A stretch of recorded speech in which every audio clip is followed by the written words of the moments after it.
Muy bienvenidos a una nueva edición de Enfoco, el programa que cada semana les trae lo mejor del análisis y la discusión política en colaboración con Exante. Me acompaña como cada semana José Antonio Valenzuela y en esta ocasión haremos un zoom a la crisis educacional. Hola Mac, así es. La crisis educacional se ha agudizado en estos últimos años a los casos recientes de la falta de matrícula en los establecimientos de educación pública. Se le suman las paralizaciones en Atacama, los problemas vividos en el proceso de traspaso de los establecimientos educacionales de los municipios a los SLEPs. Y mientras tanto, la oferta educacional de establecimientos particulares subvencionados va a la baja, sin que aumente de la misma forma la oferta estatal. Para hablar de eso y de otras cosas nos acompaña el ex ministro de Educación y actual director ejecutivo del Instituto de Políticas Públicas de la Universidad Andrés Bello, Raúl Figueroa. ¿Cómo está, ex ministro? Bien, hola José Antonio, hola Maca, ¿cómo están? Hola, hola. Raúl, a tu juicio, ¿cuál es la raíz del problema de la falta de matrículas? ¿Cómo calificas la gestión en el Ministerio de Educación frente a esta crisis? Bueno, estamos viendo hartos problemas en educación. Vamos a abordar al tiro tu pregunta, el tema de la falta de matrícula, igual a mi juicio es la causa de ese problema. Pero quiero partir por señalar que tenemos un problema mucho más complejo y que lamentablemente está quedando atrás. Y tiene que ver con los aprendizajes, cómo los resultados del sistema están lamentablemente muy estancados y como la pregunta fundamental, que es ¿qué estamos haciendo para recuperar los aprendizajes en nuestro país? Y en qué medida eso mueve la agenda educativa. Vemos que la agenda educacional está totalmente fuera de lo que debiese ser lo central, que es precisamente si acaso nuestros niños están yendo a clase y están aprendiendo. Y de nuevo está marcada la agenda por problemas fundamentalmente de gestión y problemas derivados de malas decisiones en términos de reformas que se tomaron hace ya algunos años atrás. Entonces, en este escenario, yendo directamente a tu pregunta, uno de estos problemas anexos, pero muy complejos, tiene que ver con la falta de matrícula de niños luego de la aplicación del sistema de admisión escolar. Estamos ya iniciando mayo y aún no hay claridad de si todos los niños que quieren matricularse en el sistema han podido hacerlo. Y esto, a mi juicio, tiene dos causas. Una más profunda y otra más concreta y más cercana. La más profunda dice relación con las consecuencias de la reforma educacional que se impulsó durante el segundo gobierno de la presidenta Bachelet y que en lo específico generó fuertes restricciones para la construcción de nuevos establecimientos particulares subvencionados. Y estas restricciones, hoy día estamos viendo las consecuencias de las restricciones porque la incorporación de nuevos proyectos se frenó y por lo tanto la respuesta que le da el sistema a las familias que quieren proyectos distintos, de calidad, que se adecúen a sus intereses, es una respuesta muy baja, ¿cierto? No hay propuestas para nuevos proyectos. Por lo tanto, la falta de la imposibilidad concreta de tener nuevos proyectos educativos es, a mi juicio, la causa profunda del problema que tenemos hoy día de las matrículas. Y a eso se agrega una carencia muy fuerte en la gestión del Ministerio de Educación, que frente ya a un problema específico, y es que terminado diciembre, un número importante de niños no encontraron matrícula en establecimientos de su preferencia. Eso no se ha gestionado bien y esa falta de gestión se traduce en que aún tengamos niños que no encuentren un cupo. Y por tanto son esos dos elementos, los dos son complejos, los dos son graves. Uno requiere un consenso político, legislativo para poder revertirlo. El otro pasa fundamentalmente por mejorar la capacidad de gestión del Ministerio de Educación y sus equipos a nivel regional. Además, recordemos que la Defensoría que se podía venir esta crisis con el tema de las matrículas porque tuvieron un problema similar el año pasado y que no se estaba resolviendo como ellos esperaban. De hecho, habían entregado un documento al ministerio con algunas recomendaciones para evitar que este año se generara la misma crisis. Y tomando otro punto de lo que tú dijiste, Raúl, con el sistema SAE, Ya cuando se implementó en el gobierno, en los gobiernos pasados, ya sabíamos que habían algunas regiones donde no había oferta educativa y la comuna más cercana le quedaba 3 horas.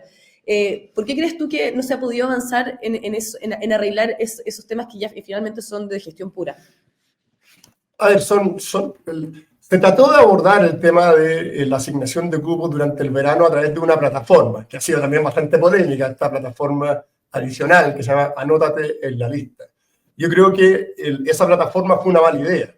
Fue una mala idea en términos del diseño y también de la manera en que ha permitido gestionar el problema. Lo que hizo esa plataforma fue, en vez de enfocar la solución en la gestión local, traer todo el problema al nivel central y pretender, desde una lógica centralizada, solucionar problemas específicos que debiesen gestionarse en cada comuna o en cada establecimiento.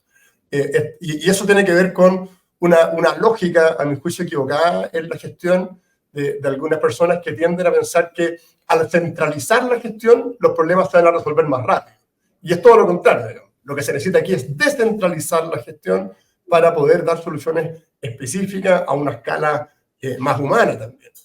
Esta plataforma adicional, el Anótate en la lista, lo que hizo fue centralizar, a mi juicio, deshumanizar bastante el proceso y generar además restricciones, que es lo que plantean los mismos sostenedores, que un problema que se podría haber resuelto en una semana, en muchos casos se prolongó por meses, ¿cierto? Entonces hay un tema de gestión que es muy complejo. Y lo otro, insisto, tiene que ver con que, sabiendo que íbamos a tener problemas de matrícula, mantener las restricciones legales que se incorporaron con las reformas en el segundo gobierno de la presidenta Bachelet, claramente era un error.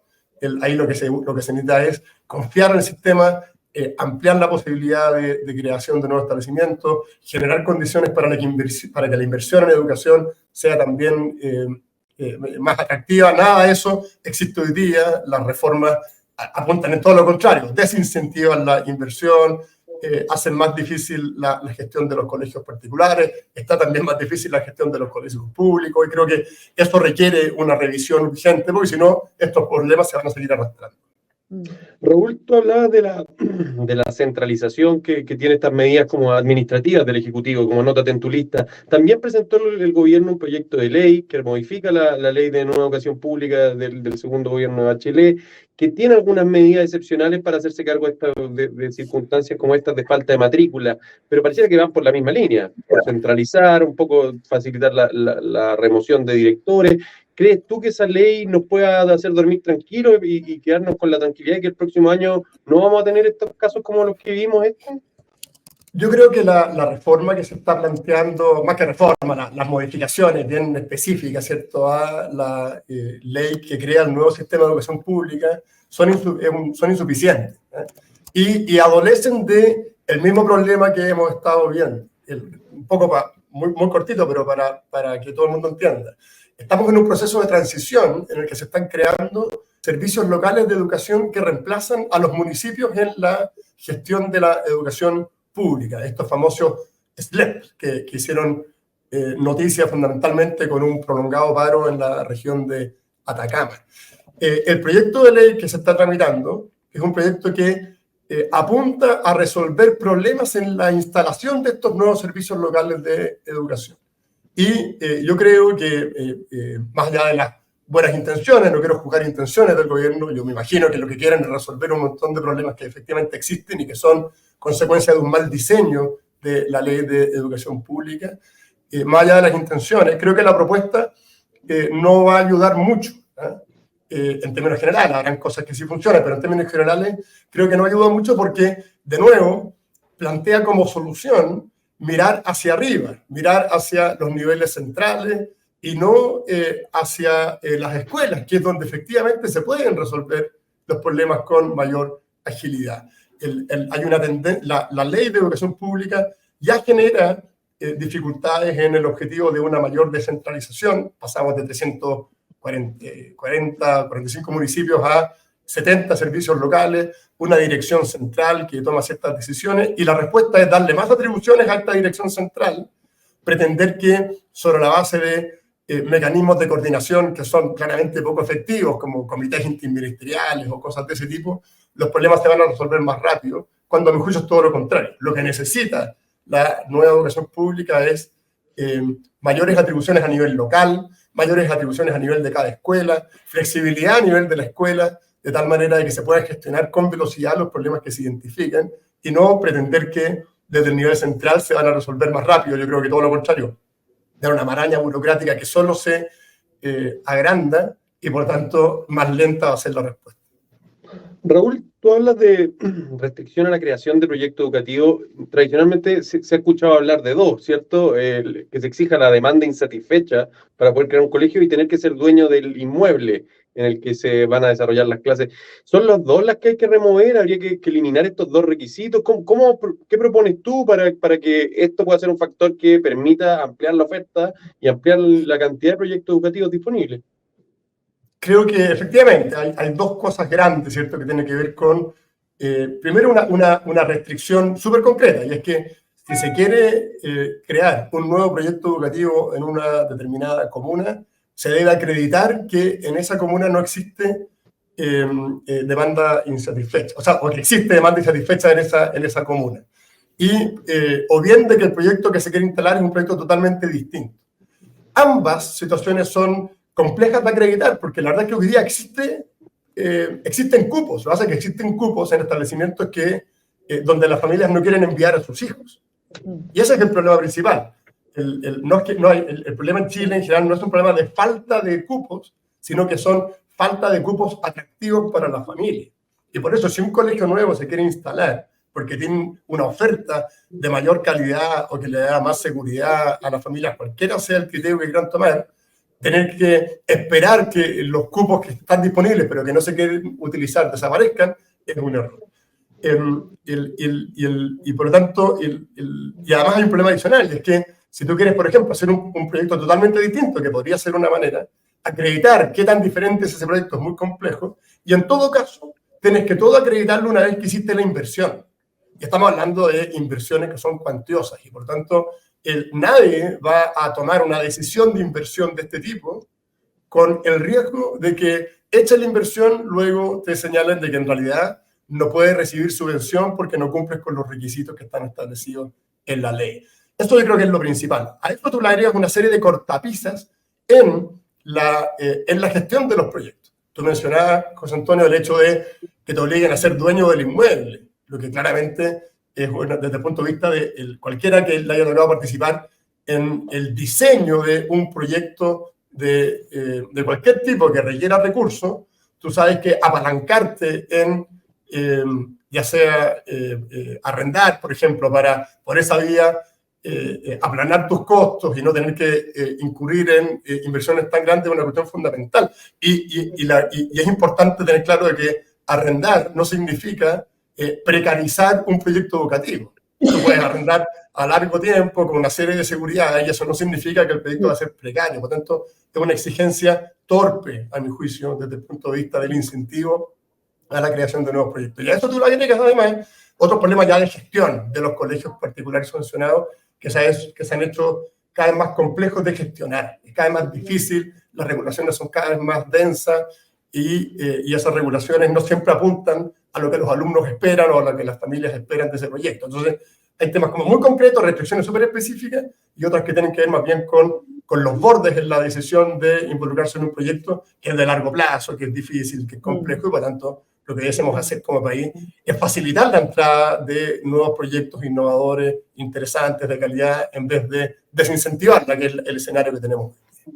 De hecho, cuando se implementó la ley, muchos establecimientos tuvieron que cerrar porque no podían convertirse en los dueños del establecimiento, pero también hemos visto otros casos, por ejemplo, donde hay colegios que han recibido, por ejemplo, más niños con autismo, y la ley SEP solamente les permite, por ejemplo, contratar a profesores en el fondo con esas habilidades para atender a niños con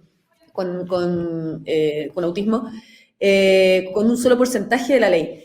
Y de hecho, desde Pivote hemos estado impulsando que se flexibilice para poder, en el fondo, darle mayor autonomía a los colegios a la hora de decidir. ¿Por qué? Porque necesitan, en el fondo, contratar más personas, por ejemplo, o arreglar infraestructura, y no han podido hacerlo. ¿Cómo evalúas tú la respuesta que ha habido en el Congreso o desde el mundo parlamentario, no solamente frente a la crisis de la falta de cupos, sino que también en toda la discusión general de educación? Porque todos ya vemos los diagnósticos, cada uno en el fondo tiene certezas de lo que ocurre en su región, pero en la discusión parlamentaria vemos que los proyectos no avanzan. Que la ley CEP, por ejemplo, se activó el año pasado y hoy día nuevamente duerme en el Senado. Entonces, ver también cuál es tu visión al respecto. El debate legislativo durante todo este periodo, los últimos 2 años, ha sido ha estado muy desconectado de las necesidades del sistema. Se ha trabajado poco a nivel legislativo y lo que se ha hecho ha tenido más bien un propósito de atender intereses de grupos de presión y no hacerse cargo de las necesidades que tiene la educación hoy día en Chile. Si tú miras los proyectos que se han aprobado, los pocos que se han aprobado y que incluso se han tramitado, tienen relación exclusiva con intereses de ciertos grupos de presión, específicamente el gremio docente. Y creo que esto es un error porque hoy día tenemos otras necesidades. Las necesidades que dicen relación con cómo darle mayor nivel de autonomía, mayor nivel de flexibilidad, mayores espacios de libertad para que puedan gestionar los proyectos educativos los colegios. El tema de la ley CEP va en esa dirección, como a través de modificaciones súper concretas a la subvención escolar preferencial, que es un buen programa, es una buena política, pero que requiere modificaciones, le entregas más flexibilidad a los colegios para que puedan gestionar de mejor manera sus proyectos educativos y por esa vía poner el foco en lo que los padres buscan al elegir esas escuelas. Eso está totalmente detenido. Es un proyecto que podría perfectamente despacharse en una semana en la Comisión de Educación del Senado, está en segundo trámite, pero no se mueve porque aparentemente no hay interés de ir al fondo de los problemas. Otro proyecto de ley que podría perfectamente despacharse muy rápido y que es urgente es el que apunta a la gratuidad y fomenta el incremento de la cobertura y también la calidad en la educación parvularia, en los jardines infantiles. Ese también está aprobado en primer trámite, se aprobó durante el primer gobierno del presidente Piñera y no se ha movido para nada en el Senado. Otro proyecto que apunta a darle recursos a una modalidad educativa que se creó pero que no se ha podido implementar, que es la modalidad de reingreso, para que niños que están fuera del sistema escolar puedan tener una atención pensada en sus necesidades y podamos recuperar a esos miles de niños que están excluidos del sistema educativo. Toda esta agenda y otras cosas que podrían surgir, la verdad es que nada se ha tramitado. Y lo único que se ha tramitado en el Congreso son proyectos, como decía, que solo responden a intereses de ciertos sectores gremiales, que no dicen relación con las necesidades del sistema educativo y por lo tanto se está desaprovechando la capacidad de legislar del país en esta materia. Y de nuevo, volviendo a lo que decíamos al principio, mientras tanto vemos resultados de aprendizaje totalmente estancados, vemos una asistencia que no se ha podido recuperar y una pérdida de foco muy fuerte en lo que efectivamente el sistema necesita, que es cómo asegurarnos que los niños aprendan en un ambiente seguro y continuo. Raúl, la educación ha sido objeto de diversos paros, movilizaciones, lo que ha generado ciertas interrupciones en el proceso educativo y ha afectado principalmente a los estudiantes. Por lo mismo, desde Pivote hemos estado impulsando que la educación se convierta en un servicio esencial, lo que implicaría garantizar su continuidad y calidad incluso en situaciones de conflicto laboral. ¿Cómo podría garantizarse su continuidad y calidad durante situaciones como paros, conflictos laborales en el sector educativo? Y no solamente en movilizaciones, sino que también, por ejemplo, frente a crisis sanitarias, etcétera. A ver, la continuidad del proceso educativo es muy importante a la hora de esperar resultados de ese proceso.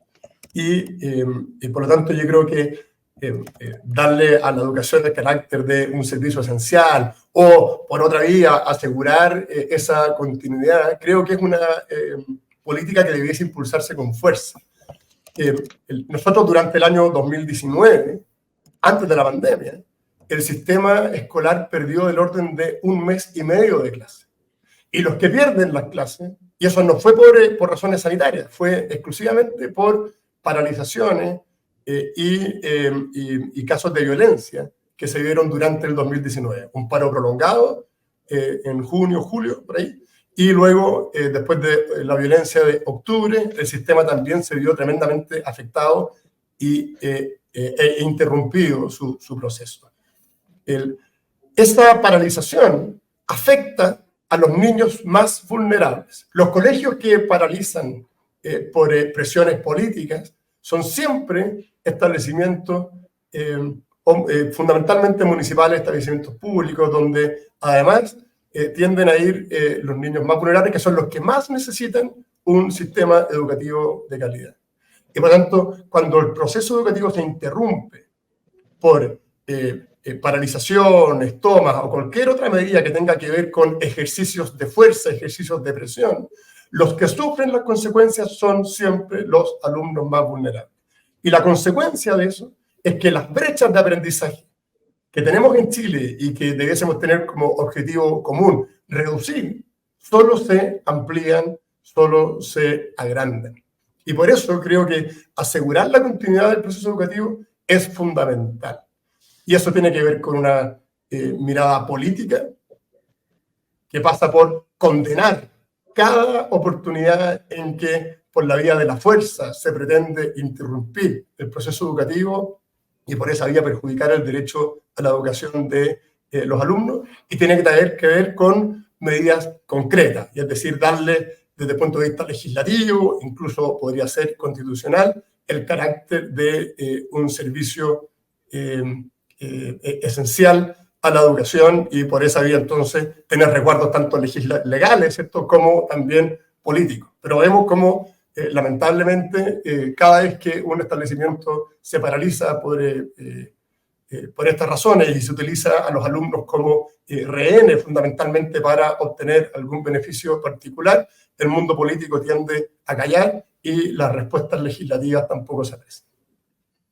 Raúl, me gustaría moverte a otro tema. Me gustaría hablar contigo sobre el sistema político, porque tú como ministro de Educación tuviste que interactuar frecuentemente con el Congreso. Tú, de hecho, comentaste recién sobre los problemas que había en la forma en que el Congreso aborda temas tan importantes como educación, y viste en carne propia lo difícil que es formar acuerdos de largo plazo sobre temas significativos. En una columna reciente tú mencionabas que cambiar el sistema político es difícil, pero necesario, y decías que en el fondo el timing también iba a ser una cosa de la esencia para que esto fuera viable. ¿Cuáles crees tú que son los principales obstáculos que impiden hacer estos ajustes que necesita el sistema político, y cuáles crees tú que son esos ajustes también? Sí. A ver, primero partamos como por el fondo, ¿cierto? ¿Cuáles son los ajustes a los que debiésemos apuntar? Chile tiene hoy día una hiperfragmentación de partidos políticos y una falta de disciplina en el actuar de los políticos en el Congreso que hace muy difícil asegurar gobernabilidad. Vemos prácticamente todas las semanas, hace noticia algún parlamentario que renuncia al partido por el cual fueron elegidos, la posibilidad de aunar fuerzas y lograr consensos es cada vez más difícil, el populismo surge como una respuesta permanente, la falta de disciplina en torno a un ideario que la ciudadanía pueda entender que un parlamentario defiende es cada vez más, se ve cada vez más lejana, y por tanto creo que tenemos que tomar medidas para reducir esta atomización de partidos políticos y asegurar cierta disciplina interna, de tal manera que la persona que vota por un candidato tenga la seguridad de que ese candidato, de ser electo, va a ejercer su labor legislativa acorde al ideario que representaba cuando era candidato y apuntando a darle gobernabilidad a los gobiernos en su momento. Por tanto, creo que ahí hay que tomar medidas. Claramente el sistema que tenemos hoy día es un sistema que tiene una lógica de representación que es más amplia, que yo creo que hay que cuidar, tenemos que ver cómo asegurar esa representatividad, pero tenemos que darle gobernabilidad al sistema, y por eso cambios que vayan fundamentalmente en la vía de reducir la atomización y darle cierta disciplina en la lógica de la conducta de los parlamentarios en relación a las ideas que se supone que representan.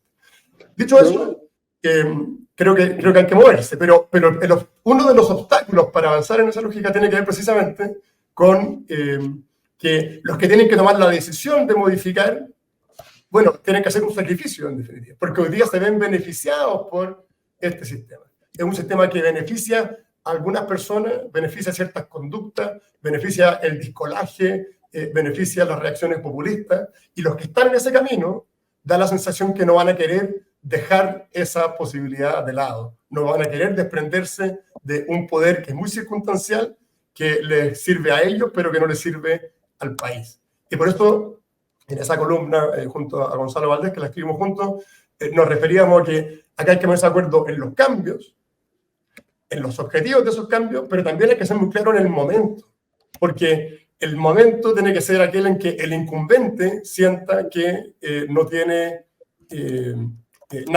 tanto que perder, ¿eh? Porque no estamos hablando acá, lamentablemente, de actitudes altruistas. Si todo el mundo pensara de manera positiva, con generosidad, y fuesen capaces de renunciar a cuotas de poder para hacer cambios más profundos, no tendríamos este problema. Pero lo que vemos en el Congreso es que, lamentablemente, son muchos los que optan por su beneficio personal y no miran el beneficio del país, y por tanto el momento es muy relevante, y el momento es que tiene que ser, a mi juicio, aquel en que los incumbentes, los que se quieren aferrar a este poder, bueno, ya no tengan tanto que perder, digamos. Y puede ser, en definitiva, pensando ya en el cambio de gobierno, el cambio de periodo, digamos. Perfecto. De hecho, tú hacías la analogía ahí con William Wallace y cuál es el momento para levantar las picas, pero ha aparecido una cierta ofensiva de un catálogo acotado de reformas que ha generado como una viabilidad que no se pensaba, al punto que el presidente la semana pasada en ENADE señaló estar de acuerdo con la necesidad de reformar, de hacer reformas al sistema político y como que embarcó al Ejecutivo en este debate. ¿Se habrá adelantado el momento? ¿Y cómo interpretas tú, Raúl, cierta oposición incipiente que ha surgido? Yo creo que se ha leído sobre todo algunos politólogos que están cuestionando este diagnóstico sobre la fragmentación, que parecía al menos hasta hace algunos años un diagnóstico de consenso y ultra sentado. A ver, son dos cosas. Primero, yo creo que positivo es lo que hizo el presidente, de dar una señal clara de que modificar el sistema político es también una reforma que beneficia directamente a la ciudadanía. Se ha instalado un poco, porque el mundo político no goza de gran prestigio, ¿cierto? Entonces, se instala la idea de que si avanzamos en reformas políticas, estamos trabajando para los políticos. Y es todo lo contrario. Trabajar en reforma del sistema político es fundamental porque es una manera muy concreta de que las políticas públicas, que son fundamentales para que las personas puedan desarrollarse en una sociedad libre, se puedan efectivamente diseñar e implementar. Y por tanto creo que ese avance, esa señal que dio el presidente, es una señal positiva, correcta, y creo que en términos de timing es valiosa porque este camino hay que ir preparando, ¿no es cierto? Y en la medida que se vaya preparando, cuando llegue el momento oportuno, vamos a poder generar los cambios. Lo otro que tú dices, José Antonio, es interesante, porque claro, da la sensación, algunos están diciendo ahora que en realidad no hay tantas cosas que cambiar, que la fragmentación no es tan compleja o no es tan real, etc. Lo que ocurre es que acá hay que desprenderse de ciertos juicios previos. Recordemos que nosotros pasamos de un sistema binominal a un sistema proporcional. Y lo que ocurre es que el sistema proporcional que tenemos hoy día tiene defectos. Y algunos lo interpretan como que corregir esa proporcionalidad significa volver necesariamente a la lógica del binominal. Entonces, quienes defendieron el término del binominal hoy día se sienten un poco atacados en su propuesta. Y aquí tenemos que volver a algo que es muy importante. Y es que este es un debate que tiene que tener sus cimientos en la evidencia. Y tenemos que pensar entonces en cuál es el sistema o qué características tiene un sistema que asegure de mejor manera gobernabilidad. Y eso entonces no hay que llevarlo a un eje binario en que esto es o el binominal o un sistema proporcional y que es volver al pasado o avanzar en las reformas que ya se implementaron, sino que lo que tenemos que ver es cuáles son los mecanismos que aseguran de mejor manera la gobernabilidad para que las políticas públicas que la ciudadanía espera se puedan implementar. Y por lo tanto hay que combinar muy bien una lógica muy razonable y sana de asegurar representatividad en el Congreso, pero que esa representatividad no se traduzca en ingobernabilidad o en favorecer ciertos populismos que en definitiva apuntan al corto plazo y que dejan de lado el largo plazo. Yo creo que esa es como la tensión que hoy día está instalada y creo que es bueno despejarla y empezar a trabajar rápidamente sobre la base de propuestas. Raúl, se nos está acabando el tiempo, pero no podemos dejar de preguntarte cómo ves el escenario político ya cerca de un año de que se inicie el proceso de primarias y luego las elecciones presidenciales. ¿Con qué relato debe hablarle su sector a la ciudadanía si quiere volver a ser gobierno? Yo creo que es fundamental que la centroderecha tenga una propuesta para el país. No basta con que el actual gobierno lo esté haciendo mal. Creo que apalancar un proyecto político solo en la mala gestión y en las malas ideas del gobierno actual es un error. Y obviamente eso es un dato, digamos, y la ciudadanía lo entiende, y hay que plantearse como una alternativa frente a un mal gobierno, pero esa alternativa tiene que tener contenido, tiene que tener un propósito, tiene que tener un ideario claro. Y siento yo que estamos a tiempo como centro derecha para proponer un proyecto político de mediano y largo plazo sobre la base de un ideario basado en libertades, en oportunidades, en seguridades para la ciudadanía y en propuestas concretas que hagan carne ese ideario. El solo hecho de dejar en evidencia la mala gestión y las malas ideas del gobierno creo que no es suficiente y se necesita trabajar en este proyecto. Ahora sí tengo la confianza y la tranquilidad de que efectivamente ese trabajo se está haciendo y eso es lo que, a mi juicio, debe empezar a notarse pronto. Raúl, muchísimas gracias por estar con nosotros en este nuevo capítulo de Enfoco y a quienes nos están viendo desde sus casas los invitamos a visitar pivotes.cl para que puedan ahondar en estas materias como educación y muchas otras en las que estamos realizando estudios, publicando contenido y distintos materiales para que te puedas informar. Maca, nosotros nos vamos a estar viendo el próximo jueves con otro capítulo de Enfoco. Muchas gracias, Raúl. Chao, que estén bien. Muchas gracias. Igual, gracias. Chao.